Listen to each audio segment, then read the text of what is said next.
Have you ever slowed down and paid attention to the creativity of God? You know, He's so big and He makes these gigantic oceans. And He made some trees up in Northern California and other places that are so big that you can drive a car through them. And yet, He focuses on small flowers, tiny little things that we don't even notice. And He put His full energy into them. He made rolling hills and forests and mountains and deserts. And every human being He made different. He made us all in different sizes and different shapes and different colors. We speak different ways.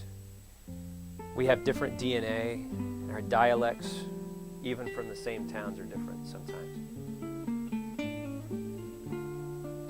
And every snowflake, trillions and trillions and trillions of snowflakes.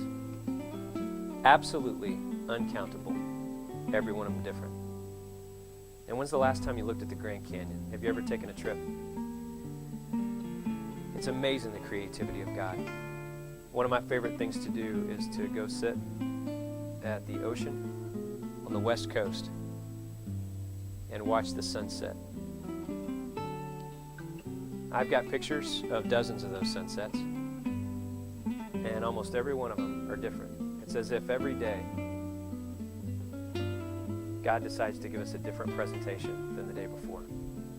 And what's amazing about that is that God put His creativity in man. He gave us musical creativity to create some of the greatest pieces of music you can imagine that really change the way you feel about something. We do amazing things like build the Hoover Dam. The picture of this lake right here is in my community, and it was just a desert, and a guy had a vision to dig a hole and put water in it. Look how beautiful it is. And I don't know if you've ever been there, but downtown Chicago might be the epicenter of human creativity, with all the buildings and the way that they built them right on the lake as it goes through town. So are you creative? I've sat in a room and asked many times a group of people who thinks they're creative, and very few hands go up.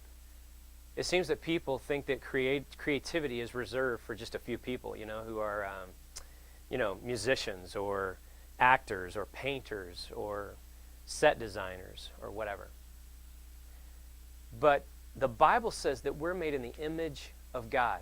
And we just got finished watching all these videos of how creative, or pictures of how creative God is. And so, doesn't it stand to reason that the more like Christ we become, the more creative we become? You see, it's our destiny to be creative. It's our destiny to be better and better and better at seeing the world in new and creative ways. And so if that is the reality of the situation, then it is not okay for us to just go through the motions and make worship services that are boring. I mean, we have the greatest story ever told, so doesn't it stand to reason that if we have creativity from God and we have the greatest story ever told, that we ought to be able to come up with new and amazing ways to tell that story? We should be able to do that. And some of you say, well, I don't have any money, or I don't have any buildings, or I don't have any, lights or speakers or whatever it is. All that means is you get to spend more energy on creativity, and you get to do even more amazing things.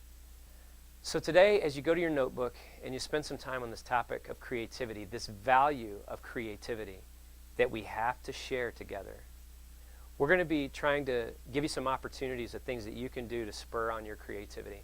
And we're also going to talk about some principles behind it that will help you make better and better and better services and life decisions and everything else, because you'll live the way that God destined you to live, and that is creatively. So have fun today, and I'll talk to you tomorrow.